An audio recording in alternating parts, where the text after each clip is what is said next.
Hi കൂട്ടുകാരെ, entry ആപ്പിന്റെ പുതിയൊരു ക്ലാസ്സിലേക്ക് എല്ലാ കൂട്ടുകാർക്കും സ്വാഗതം. എൻ്റെ പേര് വിശ്വനാഥ്. അപ്പോൾ നമ്മൾ ഇന്ന് ഡിസ്കസ് ചെയ്യുന്നത് 2025-26 സാമ്പത്തിക വർഷത്തിലേക്ക് വേണ്ടുന്ന യൂണിയൻ ബഡ്ജറ്റിനെ സംബന്ധിച്ചുള്ള പ്രധാനപ്പെട്ട വിശേഷങ്ങളാണ് ഡിസ്കസ് ചെയ്യുന്നത്. അപ്പോൾ നമുക്കറിയാം നമ്മുടെ പരീക്ഷയ്ക്ക് എത്ര മാത്രമായിരിക്കും യൂണിയൻ ബഡ്ജറ്റിന്റെ പ്രാധാന്യം എന്ന് നമുക്ക് ഏവർക്കും നല്ല രീതിയിൽ അറിയാം. അപ്പോൾ യൂണിയൻ ബഡ്ജറ്റിനെ സംബന്ധിച്ച് നമ്മുടെ പരീക്ഷയ്ക്ക് നല്ല രീതിയിലുള്ള ചോദ്യങ്ങൾ ഉണ്ടായിരിക്കും. അപ്പോൾ യൂണിയൻ ബഡ്ജറ്റിനെ സംബന്ധിച്ച് നമുക്ക് കുറച്ച് നേരം വളരെ ഇമ്പോർട്ടൻ്റ് ആയിട്ടുള്ള കാര്യങ്ങൾ നമുക്കൊന്ന് ഡിസ്കസ് ചെയ്യാം. അപ്പോൾ എല്ലാ കൂട്ടുകാർക്കും എൻട്രി ആപ്പിന്റെ യൂട്യൂബ് ചാനലിലേക്ക് ഒരിക്കൽ കൂടി സ്വാഗതം. ഓക്കെ, യൂണിയൻ ബഡ്ജറ്റ് 2025-26 അവതരിപ്പിക്കപ്പെട്ടത് എന്നാണ് ഫെബ്രുവരി മാസം 1-നാണ് അല്ലെ. 2025 ഫെബ്രുവരി മാസം 1-നാണ് അവതരിപ്പിക്കപ്പെട്ടത്. ശ്രീമതി നിർമ്മല സീതാരാമനാണ് ബഡ്ജറ്റ് പാർലമെന്റിൽ അവതരിപ്പിച്ചത്. ഓക്കെ, നമ്മുടെ ഈ ബഡ്ജറ്റിന്റെ ഏറ്റവും പ്രധാനപ്പെട്ട പ്രത്യേകത എന്ന് പറയുന്നത് ഈ ബഡ്ജറ്റ് 4 എഞ്ചിനുകളിൽ ഓടുന്ന ഒരു വാഹനമൊക്കെ ആയിട്ടാണ് പ്രസന്റ് ചെയ്യപ്പെട്ടിട്ടുള്ളത്. അതായത് 4 എഞ്ചിൻസ് ആണ് ഈ ബഡ്ജറ്റിന് ഉണ്ടായിരിക്കും എന്ന് പറഞ്ഞു. ഏതൊക്കെയാണ് ആ എഞ്ചിൻസ് എന്ന് ചോദിച്ചാൽ അഗ്രികൾച്ചർ, അതേപോലെ തന്നെ MSME സെക്ടർ, ഇൻവെസ്റ്റ്മെന്റ്, എക്സ്പോർട്ട്. അതായത് 4 മേഖലകൾക്കായിരിക്കും ബഡ്ജറ്റ് ഈ തവണ കൂടുതൽ പ്രാധാന്യം നൽകുന്നത്. എല്ലാ മേഖലകൾക്കും പ്രാധാന്യം നൽകുന്നതോടൊപ്പം തന്നെ ഈ 3 മേഖലകൾക്ക് കൂടുതൽ പ്രാധാന്യം ലഭിക്കുന്നു. ഒന്ന് കാർഷിക മേഖലയാണ്, അടുത്തെന്ന് പറയപ്പെടുന്നത് ചെറുകിട വ്യവസായ മേഖലയാണ്, അതുപോലെ തന്നെ ഇൻവെസ്റ്റ്മെന്റ് അല്ലെ നിക്ഷേപ മേഖലയാണ്, അതുപോലെ തന്നെ കയറ്റുമതി മേഖല എക്സ്പോർട്ടിനാണ് പ്രാധാന്യം നൽകുന്നത്. 2025-26 വർഷത്തെ ബഡ്ജറ്റിന്റെ തീം എന്തായിരുന്നു തീം എന്ന് പറയുന്നത് സബ്കാ വികാസ്, ഇൻക്ലൂസീവ് ഡെവലപ്മെന്റ് അല്ലെങ്കിൽ സബ്കാ വികാസ് ആണ് ലക്ഷ്യം. അപ്പം ഇതുപോലെ എൻജിൻസ്, തീംസ് ഇങ്ങനെയുള്ള സൂപ്പർലേറ്റീവ് ആയിട്ടുള്ള പേരുകൾ ബഡ്ജറ്റിൽ ഉൾപ്പെടുത്തുന്നത് ശ്രീമതി നിർമ്മല സീതാരാമൻ അവരുടെ ഒരു ബഡ്ജറ്റിന്റെ ഒരു പൊതു സവിശേഷതയാണ്. അപ്പോൾ 4 എൻജിൻസിന്റെ പേര് ഓർത്തു വെക്കുക, ബഡ്ജറ്റിന്റെ തീം ഓർത്തു വെക്കുക, സബ്കാ വികാസ് എന്നുള്ളതാണ് ഈ വർഷത്തെ തീം എന്ന് പറയുന്നത്. ഓക്കെ, അതുപോലെ തന്നെ ഏറ്റവും പ്രധാനപ്പെട്ട ഒരു കാര്യമായിട്ടാണ് ബഡ്ജറ്റിൽ പറയുന്ന ബഡ്ജറ്റിന്റെ പ്രിൻസിപ്പിൾസ്. ബഡ്ജറ്റിന് പ്രധാനമായിട്ടും 6 പ്രിൻസിപ്പിൾസ് ആണ് ഉണ്ടായിട്ടുള്ളത് കേട്ടോ. അപ്പൊ വികസിത ഭാരതിലേക്ക് നമ്മൾ പോകുന്നു. അപ്പൊ നമ്മളുടെ 2047 ആകുമ്പോൾ ഇന്ത്യ ഒരു വികസിത ഭാരതമാകും. 2047 ആകുമ്പോഴത്തേക്ക് ഇന്ത്യ ഒരു വികസിത ഭാരതം എന്ന് പറയുന്ന കാഴ്ചപ്പാടിലേക്ക് നമ്മൾ എത്തുമ്പോൾ ആ വികസിത ഭാരതത്തിലേക്ക് നമ്മൾ എത്താനായിട്ട് 6 പ്രിൻസിപ്പിൾസ് ഈ ബഡ്ജറ്റിൽ മുന്നോട്ട് വെക്കുന്നു. ഏതൊക്കെയാണ് ആ പ്രിൻസിപ്പിൾസ്? ഒന്ന് അഗ്രികൾച്ചറൽ എക്സലൻസ് ആണ്. രണ്ടാമത്തത് വിമൺ ഇക്കോണമിക് പാർട്ടിസിപ്പേഷൻ ആണ്. അതായത് ഇക്കണോമിക് ആക്ടിവിറ്റീസിൽ വനിതകളുടെ 70% പ്രാധാന്യം ഉണ്ടായിരിക്കണം എന്ന് പറയുന്നു. അതുപോലെ തന്നെ സ്കിൽഡ് ലേബർ, അതായത് മൂന്നാമത്തതാണ് ഇത് സ്കിൽഡ് ലേബർ, നാലാമത്തത് സീറോ പോവർട്ടി, അഞ്ചാമത്തത് ക്വാളിറ്റി എഡ്യൂക്കേഷൻ, ആറാമത്തത് ഹെൽത്ത് കെയർ ആക്സസ്. അപ്പം ബഡ്ജറ്റിന്റെ 6 പ്രിൻസിപ്പിൾസ് ഏതൊക്കെയാണെന്ന് വെച്ചാൽ ഒന്ന് അഗ്രികൾച്ചറൽ എക്സലൻസ് ആണ്. അഗ്രികൾച്ചറൽ എക്സലൻസ് എന്ന് പറഞ്ഞാൽ അറിയാലോ, നമ്മുടെ രാജ്യം ഒരു കാർഷിക രാജ്യമാണ്. 55% ആൾക്കാരുടെ ദൈനംദിന തൊഴിൽ എന്ന് പറയുന്നത് എന്താണ്? കൃഷിയോ അനുബന്ധമായിട്ടുള്ള മേഖലകളോ ആണ് എന്ന് നമുക്ക് നല്ല രീതിയിൽ അറിയാം. അപ്പോൾ ലോകത്തിന്റെ ഒരു ഫുഡ് ബാസ്ക്കറ്റ് ആയിട്ട് ഇന്ത്യയെ മാറ്റണം എന്നുള്ളത് ഈ ബഡ്ജറ്റ് എന്ത് ചെയ്യുന്നു? പ്രാതിനിധ്യം ഉണ്ടാക്കുന്നു അല്ലെ. ലോകത്തിലെ ഏറ്റവും വലിയ ജനസംഖ്യയുള്ള രാജ്യമാണ് ഇന്ത്യ. അതിൽ തന്നെ വനിതകളുടെ പോപ്പുലേഷൻ വളരെ കൂടുതലുമാണ്. അപ്പോൾ രാജ്യത്തിന്റെ ഇക്കണോമിക് ആക്ടിവിറ്റീസിൽ 70% വനിതാ പ്രാതിനിധ്യം ഉണ്ടാകണം. സ്കിൽഡ് ലേബർ എന്ന് പറയുന്ന ആശയത്തിന് കൂടുതൽ പ്രാധാന്യം നൽകുക, പോവർട്ടി ഇല്ലാതെയാക്കുക, എല്ലാവർക്കും ക്വാളിറ്റി എഡ്യൂക്കേഷൻ പ്രൊവൈഡ് ചെയ്യുക, ഹെൽത്ത് കെയർ ആക്സസ് പ്രൊവൈഡ് ചെയ്യുക. ഇതൊക്കെയാണ് ബഡ്ജറ്റിന്റെ നമ്മുടെ ബഡ്ജറ്റിന്റെ ഏറ്റവും പ്രധാനപ്പെട്ട സവിശേഷതകൾ എന്ന് പറയുന്നത്. ഓക്കെ, ഇനി നമുക്ക് ഏറ്റവും പ്രധാനപ്പെട്ട ഒരു പോയിന്റിലേക്ക് പോയി കഴിഞ്ഞാൽ ഈ ബഡ്ജറ്റ് പ്രധാനമായിട്ടും 4 പ്രധാനപ്പെട്ട മേഖലകളിൽ കൂടുതൽ ശ്രദ്ധ ചുമത്തുന്നുണ്ട്. അത് 2024 ജൂലൈ മാസത്തിൽ ഈ ഗവൺമെന്റ് അധികാരത്തിൽ വന്നതിന് ശേഷം അവതരിപ്പിച്ച ബഡ്ജറ്റ് ഉണ്ടല്ലോ, അതായത് 18ാം ലോക്സഭാ തെരഞ്ഞെടുപ്പിന് ശേഷം അവതരിപ്പിച്ച ബഡ്ജറ്റിൽ ആ ബഡ്ജറ്റിൽ ഈ 4 പേരുകൾ പറയുന്നുണ്ട്. ഗരീബ് അല്ലെങ്കിൽ പുവർ, അന്നദാത ഫാർമേഴ്സ്, യൂത്ത്, വിമൺ അല്ലെ. ഇത്രയും വിഭാഗങ്ങൾക്ക് എന്ത് ചെയ്യുന്നുണ്ട്? പ്രാധാന്യം നൽകുന്നുണ്ട്. അതുപോലെ തന്നെ 4 എഞ്ചിൻസ് ഓഫ് ഡെവലപ്മെന്റ് ആയിട്ട് നമുക്ക് പറയാൻ കഴിയുന്നത് നമ്മൾ നേരത്തെ പറഞ്ഞായിരുന്നല്ലോ, അഗ്രികൾച്ചർ, MSME, ഇൻവെസ്റ്റ്മെന്റ്, എക്സ്പോർട്ടിനെ പറയുന്നുണ്ട്. അപ്പൊ ഈ എഞ്ചിൻ പ്രവർത്തിക്കുന്ന ഫ്യൂവൽ ആയിട്ട് ഗവൺമെന്റ് കാണുന്നത് ഈ മേഖലയിൽ നടക്കുന്ന റിഫോംസുകളെയാണ്. ഈ എഞ്ചിനെ സഞ്ചരിച്ചുകൊണ്ടിരിക്കുന്ന എഞ്ചിനെ നയിക്കുന്നതിന്റെ ഗൈഡിങ് സ്പിരിറ്റ് ആയിട്ട് കാണുന്നത് ഇൻക്ലൂസിവിറ്റി ആണ്. എല്ലാ ജനങ്ങളെയും ഉൾപ്പെടുത്തുക. ഈ എഞ്ചിൻ നിന്ന് അവസാനിക്കുന്നത് എവിടെയായിരിക്കും? വികസിത ഭാരതത്തിലായിരിക്കുമെന്ന് ബഡ്ജറ്റ് പ്രത്യാശ പ്രകടിപ്പിക്കുന്നു. അപ്പൊ 4 എഞ്ചിൻസ് ഉണ്ട്. ആ എഞ്ചിൻസ് ഏതൊക്കെയാണ്? Agriculture, MSME, investment, export. വീണ്ടും ഓർമ്മിപ്പിക്കുകയാണ്, അഗ്രികൾച്ചർ, MSME, ഇൻവെസ്റ്റ്മെന്റ്, എക്സ്പോർട്ട് എന്നിവയാണ് 4 പ്രധാനപ്പെട്ട എൻജിൻസ് എന്ന് പറയുന്നത് ആ എൻജിൻസിനെ നയിക്കുന്ന ഫ്യൂവല്, ഗൈഡിംഗ് സ്പിരിറ്റ്, ഡെസ്റ്റിനേഷൻ എന്നിവയും ഈ ബഡ്ജറ്റ് ഡോക്യുമെന്റിൽ വളരെ പ്രാധാന്യത്തോടെ പറയുന്നു. എന്ത് ചെയ്യുന്നു നമുക്ക് കാണാനായിട്ട് കഴിയുന്നു. ഓക്കെ, അടുത്തെന്ന് പറയപ്പെടുന്നത് അഗ്രികൾച്ചർ ആണ്. മനസ്സിലായല്ലോ, ഒന്നാമത്തെ എൻജിൻ എന്ന് പറഞ്ഞാൽ അഗ്രികൾച്ചർ ആണ്. അഗ്രികൾച്ചറിൽ തന്നെ ഗവൺമെന്റ് ആദ്യമായിട്ട് ഒരു സ്കീം ഉറപ്പിക്കുകയാണ്. ആ സ്കീമിന്റെ പേര് പ്രധാൻ മന്ത്രി ധാൻ ധന്യ യോജന എന്ന് പറയുന്ന ഒരു സ്കീമാണ്. വളരെ പ്രധാനപ്പെട്ട സ്കീമാണ്. ഈ സ്കീമിന്റെ പ്രത്യേകത എന്ന് പറയുന്നത് ഈ സ്കീമിന്റെ ടാർഗറ്റ് എന്ന് പറയപ്പെടുന്നത് ഇന്ത്യയിലെ ലോ അഗ്രികൾച്ചറൽ പ്രൊട്ടക്റ്റീവ് ആയിട്ടുള്ള 100 ഡിസ്ട്രിക്റ്റുകളെയാണ്. അതായത് അഗ്രികൾച്ചറൽ പൊട്ടൻഷ്യാലിറ്റി ഉണ്ട്. പല കാരണങ്ങളാൽ ഇവർക്ക് എന്തില്ല, അഗ്രികൾച്ചറൽ പ്രൊഡക്ടിവിറ്റി എൻഹാൻസ് ചെയ്യാനായിട്ട് കഴിയുന്നില്ല. കാർഷിക മേഖലയുള്ള ജില്ലകളാണ്, പക്ഷെ അവർക്ക് എന്ത് ചെയ്യാൻ കഴിയുന്നില്ല, എക്സ്പെക്ട് ചെയ്യുന്ന രീതിയിൽ മുന്നോട്ട് പോകാനായിട്ട് കഴിയുന്നില്ല. അങ്ങനെ 100 ജില്ലകളെ തെരഞ്ഞെടുക്കുക. ഈ 100 ജില്ലകളിൽ നിന്ന് 1.7 കോടി ഫാർമേഴ്സ് ഈ പദ്ധതിയുടെ ഗുണഭോക്താക്കളായിട്ട് വരും. അപ്പൊ എന്തുകൊണ്ട് പ്രൊഡക്ടിവിറ്റി ഇല്ലാതാകുന്നു? സാധാരണഗതിയിൽ കാർഷിക മേഖലയിൽ പ്രൊഡക്ടിവിറ്റി ഇല്ലാതാകാനുള്ള ഏറ്റവും പ്രധാനപ്പെട്ട കാരണം എന്ന് പറയുന്നത് ഇറിഗേഷന്റെ അഭാവമാണ്. പിന്നീട് ഏറ്റവും പ്രധാനപ്പെട്ട ഒരു പ്രശ്നമാണ് പോസ്റ്റ് ഹാർവസ്റ്റ് സ്റ്റോറേജ് ഫെസിലിറ്റി എന്ന് പറയുന്നത്. അതായത് സാധനങ്ങളും ഉൽപ്പാദിപ്പിച്ചതിന് ശേഷം, നമുക്കറിയാം കാർഷിക മേഖലയിൽ നിന്ന് കൂടുതൽ വരുന്ന സാധനങ്ങൾ എന്ന് പറഞ്ഞാൽ പെരിഷബിൾ കമ്മോഡിറ്റീസ് ആണ്. ഈ പെരിഷബിൾ കമ്മോഡിറ്റീസ് എന്ത് ചെയ്യാൻ കഴിയുന്നില്ല, കൃത്യമായി സൂക്ഷിക്കാൻ കഴിയുന്നില്ല. അപ്പോൾ അത് കേടാകാൻ സാധ്യതയുണ്ട്, മികച്ച വില കിട്ടാൻ സാധ്യതയില്ല, അല്ലെ? ഇത് രണ്ടും പരിഹരിക്കുക.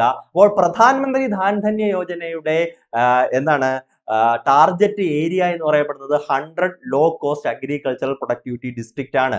ബെനിഫിഷ്യറി ഗ്രൂപ്പ് കൃത്യം നമ്പർ പറയുന്നുണ്ട്, 1.7 crore ഫാർമേഴ്സ് ആണ്. ആരാണ്?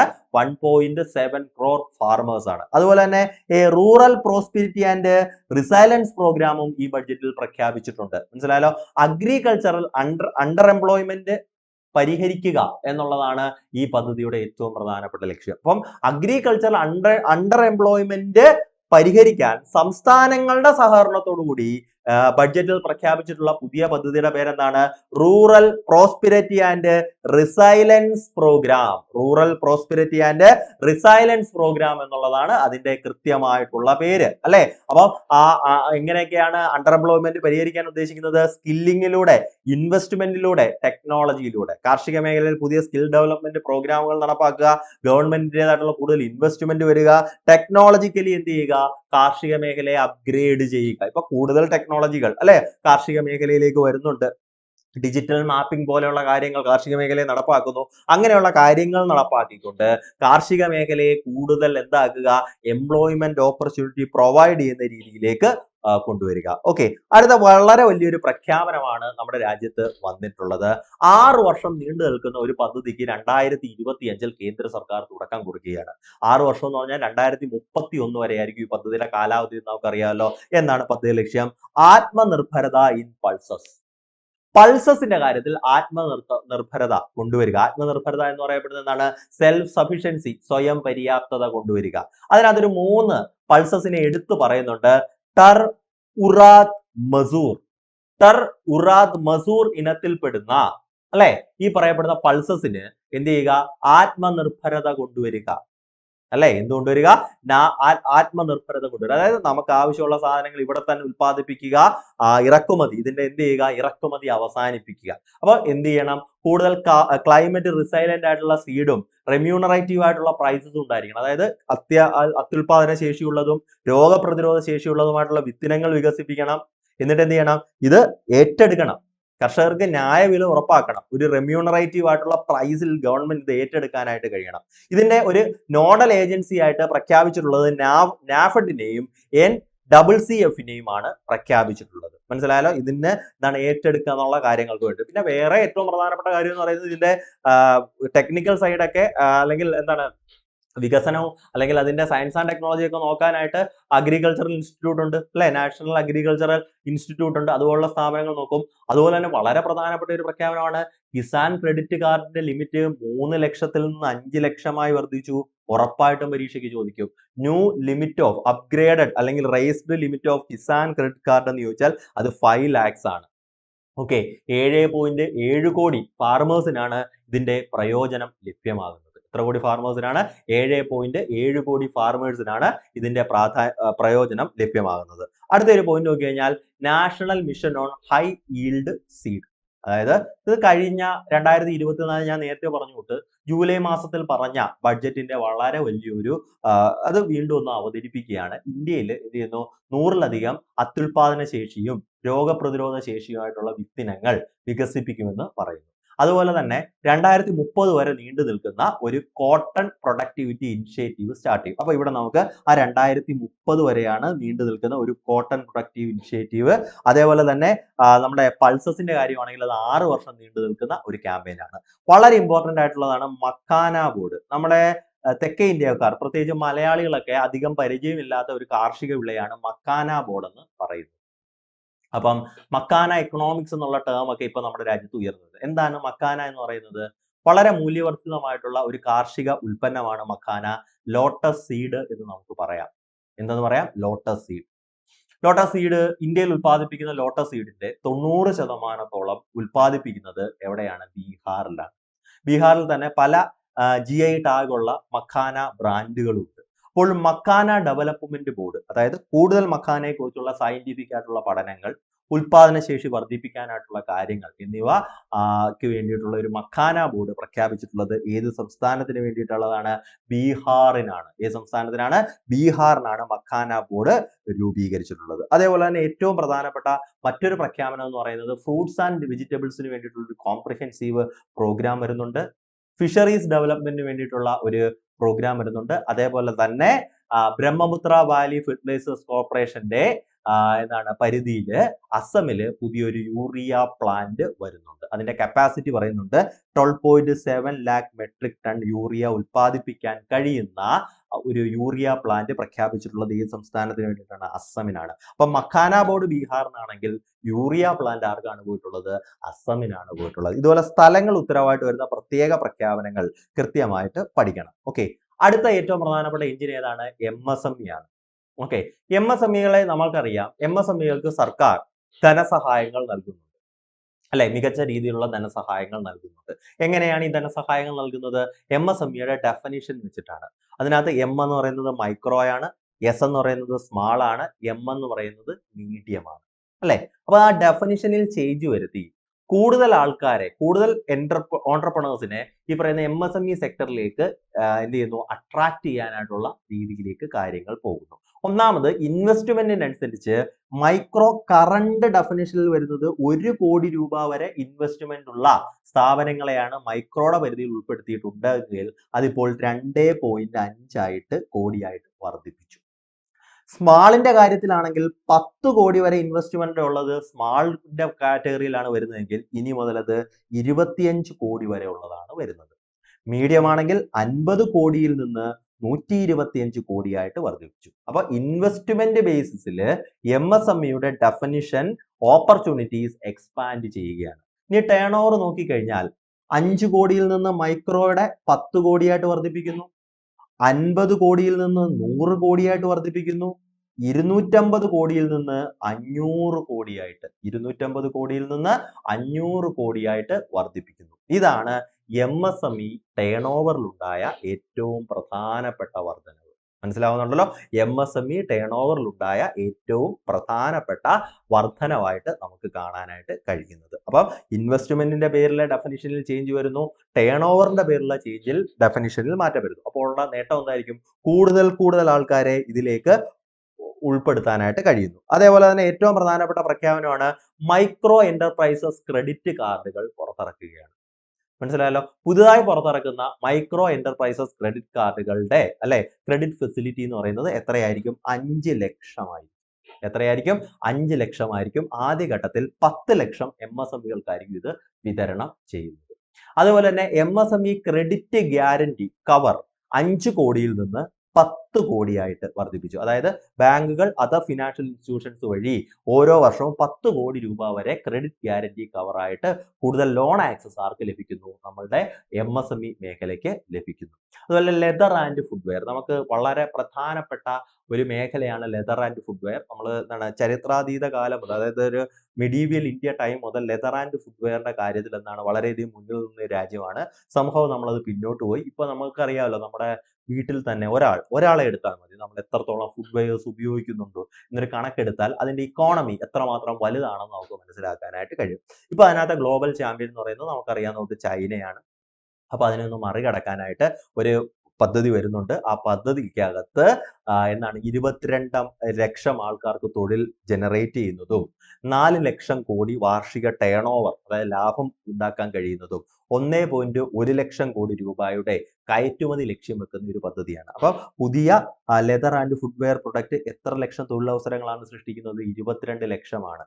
ടേൺ ഓവർ 4 ലക്ഷം കോടിയാണ്. ഈ നമ്പറെല്ലാം ഡെഫിനിറ്റ് ആയിട്ട് ബഡ്ജറ്റിൽ പറഞ്ഞിട്ടുള്ള നമ്പറാണ്. അത് കൃത്യമായിട്ട് തന്നെ പഠിച്ചുകൊണ്ട് പോകണം. അതേപോലെ തന്നെ എക്സ്പോർട്ട് അല്ലെങ്കിൽ കയറ്റുമതി 1.1 ലക്ഷം കോടി രൂപയുടെ കയറ്റുമതി നമ്മൾ എന്ത് ചെയ്യുന്നു? ഇതിന്റെ ഭാഗമായിട്ട് ലക്ഷ്യം വെക്കുന്നു. ഓക്കെ, അടുത്തതെന്ന് പറയുന്നത് ടോയ് സെക്ടർ ഡെവലപ്മെന്റ്. നമ്മുടെ ചൈനയുടെ കൈകളിലുള്ള മറ്റൊരു മൊണോപ്പൊളിയിലേക്ക് നമ്മൾ എന്ത് ചെയ്യാൻ പോവുകയാണ്? ഇടപെടാനായിട്ട് പോവുകയാണ്. അത് ടോയ് സെക്ടർ ഡെവലപ്മെന്റ് ആണ്.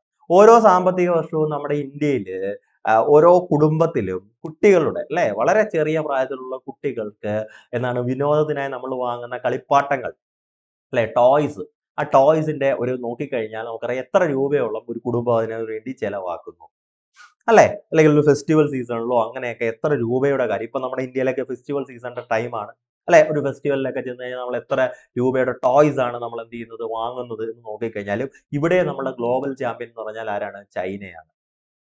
അവരെ മറികടന്നുകൊണ്ട് ഒരു made in India approach toy sector ഡെവലപ്മെന്റിൽ വരികയാണ്. അപ്പം അതിനുവേണ്ടി ക്ലസ്റ്റേഴ്സ് രൂപീകരിക്കും, ഇന്നവേഷൻ സെന്റേഴ്സ് രൂപീകരിക്കും, ഇന്നവേഷൻ ബേസ്ഡ് മാനുഫാക്ചറിങ് യൂണിറ്റുകൾ വരും. ചൈനയിലേക്ക് ഇതുമായിട്ട് ബന്ധപ്പെട്ട് പത്രങ്ങളിലൊക്കെ ചൈനയിലേക്ക് ടോയ് സെക്ടർ ഡെവലപ്മെന്റ് ഏത് രീതിയിലാണ് എന്നുള്ള രീതിയിലുള്ള കണക്കുകളൊക്കെ പുറത്തു വന്നിരുന്നു. ക്ലസ്റ്റേഴ്സ് വളരെ ഇന്നവേറ്റീവ് ആയിട്ടുള്ള ക്ലസ്റ്റേഴ്സ്, അതായത് എന്താണ് ഹൈലി ഡിമാൻഡഡ് ആയിട്ടുള്ള എന്താണ് പ്രോഡക്റ്റുകൾ നിർമ്മിക്കുന്ന ക്ലസ്റ്റേഴ്സ് അവിടെ രൂപീകരിക്കപ്പെടും. അത് എന്തായിരിക്കും? വളരെയധികം അപ്ഡേറ്റഡ് ആയിരിക്കും. നമുക്കറിയാം എല്ലാ ഫാഷൻ ആയിക്കോട്ടെ, സിനിമ ആയിക്കോട്ടെ, എല്ലാം സ്വാധീനിക്കുന്ന ഒരു മേഖലയാണ് ടോയ് സെക്ടർ എന്ന് പറയുന്നത്. ഓൾമോസ്റ്റ് എല്ലാം കുട്ടികൾ വളരെയധികം അപ്ഡേറ്റഡ് ആണ് അല്ലെ? അവർക്ക് ഇത് വേണമെന്ന് അവര് എന്താണ് വളരെ നിർബന്ധ ബുദ്ധിയോടെ ചോദിച്ചു വാങ്ങും. അപ്പം അതിന് വേണ്ടിയിട്ട് എന്ത് ചെയ്യുന്നു? ഒരു ടോയ് സെക്ടർ ഡെവലപ്മെന്റ് പ്രോഗ്രാം ഇന്ത്യയിൽ ആരംഭിക്കാൻ പോവുകയാണ്. അതുപോലെ ഒരു national institute of food technology എവിടെ സ്ഥാപിക്കാൻ പോവുകയാണ്? ബീഹാറിൽ സ്ഥാപിക്കാൻ പോവുകയാണ്. അപ്പൊ ബീഹാറിന് കിട്ടുന്ന രണ്ടാമതാണ് മഖാന ബോർഡ് കഴിഞ്ഞ് നാഷണൽ ഇൻസ്റ്റിറ്റ്യൂട്ട് ഓഫ് ഫുഡ് ടെക്നോളജിയും എവിടെ വരാൻ പോവുകയാണ്? ബീഹാറിൽ. എവിടെ വരാൻ പോവുകയാണ്? ബീഹാറിൽ വരാനായിട്ട് പോവുകയാണ്. ഓക്കെ, അതുപോലെ തന്നെ മാനുഫാക്ചറിംഗ് മിഷൻ എന്തൊക്കെയാണ് ഫോക്കസ് ചെയ്യുന്നത്? Is and cost of doing A business. അതായത് നമ്മുടെ രാജ്യത്ത് ഒരു ബിസിനസ് തുടങ്ങാനുള്ള ഈസ് എന്ത് ചെയ്യുന്നു? അത് is and cost of doing A business എന്ത് ചെയ്യുന്നു? കൊണ്ടുവരുന്നു. അതുപോലെ തന്നെ future ready work force, MSME കൂടുതൽ എന്താക്കുക? ഡൈനാമിക് ആക്കുക, ക്വാളിറ്റി പ്രോഡക്ട്സുകൾ അവയിൽ എന്താണ് മികച്ച ടെക്നോളജിയിലൂടെ കൊണ്ടുവരിക. നമ്മളിപ്പോൾ നേരത്തെ പറഞ്ഞോട്ട് ഈ പറഞ്ഞ ടോയ് സെക്ടർ ആയിക്കോട്ടെ, അല്ലെങ്കിൽ ഈ പറയുന്ന ലെതർ ആയിക്കോട്ടെ, ഇവിടെയൊക്കെ എന്ത് ചെയ്യണം? ഒരു എന്താണ് ഒരു ടെക് മാനുഫാക്ചറിങ്, അതായത് ഹയസ്റ്റ് ടെക്നോളജിക്കൽ മാനുഫാക്ചറിങ്ങും ക്ലൈമറ്റ് ഫ്രണ്ട്ലി ആയിട്ടുള്ള സംവിധാനങ്ങളും നമുക്ക് വളരെയധികം അത്യാവശ്യമാണ്. ഓക്കെ, അപ്പം ഒന്നാമത്തെ ഘട്ടത്തിൽ നമ്മൾ 2 എഞ്ചിനുകളെ സംബന്ധിച്ചാണ് പറഞ്ഞത്. ഒന്ന് അഗ്രികൾച്ചറും ഒന്ന് MSMEയുമാണ് നമ്മൾ ഡിസ്കസ് ചെയ്തത്. അപ്പോൾ എന്താണ് ബഡ്ജറ്റിനെ സംബന്ധിച്ച് വളരെ ഇമ്പോർട്ടന്റ് ആയിട്ടുള്ള കാര്യങ്ങളാണ് നമ്മൾ ഈ ഒരു കണ്ടന്റിൽ ഡിസ്കസ് ചെയ്തത് എന്ന് നിങ്ങൾക്ക് മനസ്സിലായിട്ടുണ്ടായിരിക്കും. അപ്പോൾ വീഡിയോ കാണുന്ന പുതിയ കുട്ടികൾ അല്ലെങ്കിൽ നിങ്ങളുടെ പരീക്ഷ എഴുതാൻ ആഗ്രഹിക്കുന്ന പുതിയ കുട്ടികൾ നമ്മളുടെ എന്താണ് പരീക്ഷയെ സംബന്ധിച്ചോ സിലബസിനെ സംബന്ധിച്ചോ എന്തെങ്കിലുമൊക്കെ ഡൗട്ട് ഉണ്ട് എങ്കിൽ താഴെ കാണുന്ന നമ്പറിൽ നമ്മളുടെ എൻട്രിയുടെ കൗൺസിലിംഗ് ടീമുമായി ഏത് സമയത്ത് വേണമെങ്കിലും നിങ്ങൾക്ക് ബന്ധപ്പെടാവുന്നതാണ്. നിങ്ങളുടെ എക്സാമിനേഷൻ സംബന്ധമായിട്ടുള്ള എല്ലാ സംശയങ്ങൾക്കും മറുപടി പറയാൻ ഞങ്ങളുടെ കൗൺസിലിംഗ് ടീം വളരെയധികം റെഡി ആയിരിക്കും. അപ്പോൾ ഒരു ബുദ്ധിമുട്ടും വിചാരിക്കാതെ feel free to contact us. ആ കോൺടാക്ട് നമ്പർ ഇവിടെയുണ്ട്. അപ്പോൾ നമ്മൾ ബഡ്ജറ്റിന് ഒന്നാമത്തെ പാർട്ടാണ് ഇവിടെ ഡിസ്കസ് ചെയ്തത് അല്ലെ? ബഡ്ജറ്റിന്റെ ഒന്നാമത്തെ പാർട്ടാണ് ഡിസ്കസ് ചെയ്തത്. രണ്ടാമത്തെ പാർട്ടിൽ അല്ലെ ഇനി നമുക്ക് ഇൻവെസ്റ്റ്മെന്റ് എക്സ്പോർട്ട് എന്ന് പറയുന്ന എന്താണ് കാറ്റഗറിയും കൂടെ ഡിസ്കസ് ചെയ്യാനുണ്ട്. പിന്നെ ഇതിനകത്ത് പറയുന്ന പ്രധാനപ്പെട്ട ഡിജിറ്റുകൾ നമുക്ക് ഡിസ്കസ് ചെയ്യാനുണ്ട്. ഈ കണ്ടന്റുകളെല്ലാം നമുക്ക് അടുത്ത ക്ലാസ്സിൽ എന്ത് ചെയ്യാം? ഡിസ്കസ് ചെയ്യാം. അപ്പോൾ വീണ്ടും ബഡ്ജറ്റിന്റെ രണ്ടാമത്തെ പാർട്ടുമായി വീണ്ടും കാണാം. It's me Vishwanath signing off from Entri. അതുപോലെ തന്നെ വീഡിയോ കണ്ട കൂട്ടുകാർ വീഡിയോ ഇഷ്ടപ്പെട്ടെങ്കിൽ എന്ത് ചെയ്യുക? ലൈക്ക് ചെയ്യുക. അതുപോലെ തന്നെ പരീക്ഷ എഴുതുന്ന മറ്റു കൂട്ടുകാരിലേക്ക് എന്ത് ചെയ്യുക? വീഡിയോ എത്രയും പെട്ടെന്ന് ഷെയർ ചെയ്യുക. പിന്നെ ഞങ്ങൾ അപ്ലോഡ് ചെയ്യുന്ന വ്യത്യസ്തമായിട്ടുള്ള വീഡിയോകൾ ലഭിക്കാനായിട്ട് ബെൽ ബട്ടൺ എനേബിൾ ചെയ്യുക. വീണ്ടും കാണാം. It's me Vishwanath signing off from Entri. Thank U.